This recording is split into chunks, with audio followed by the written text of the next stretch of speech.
தலைமுறையை எப்படி காப்பாத்துறது? ஒரு ரீல் பார்த்தேன். ஒரு பறவை எங்கிருந்தோ பறந்து வந்து அந்த மரத்துல உட்காந்துருச்சு. மறுபடியும் பறக்குது, தண்ணி கிட்ட வருது, மறுபடியும் திரும்பி போகுது. வந்துட்டு அந்த தண்ணியில முங்கி வாயில இருந்து இவ்வளவு பெரிய மீன் நேரா எடுத்துட்டு போய் கிளையில உட்காந்து வாயில இருந்து காலுக்கு கவிர்ச்சி. கால்ல அந்த மீன் துடிக்குது, அந்த ஓரக்கண்ணுல அதை பாக்குது. காலை ஏதோ இப்படி பண்ணுது, கொத்த போகுது, மறுபடியும் இப்படி பாக்குது. வாயில அதை எடுத்துருச்சு. எடுத்துட்டு நேரா பறந்து வந்து அதே இடத்துல போட்டு. இவ்வளவுதான் காட்சி.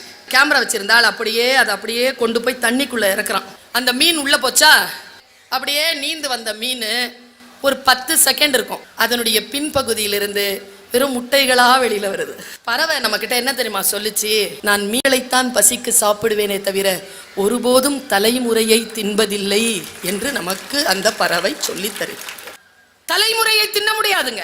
ஆனால் நம்முடைய வாழ்க்கையின் போக்கு எப்படி இருக்கிறது என்றால், யாருக்கும் மிச்சம் வைக்காம எல்லாத்தையும் அள்ளி சுருட்டி சாப்பிட்டு செத்து போயிடும்.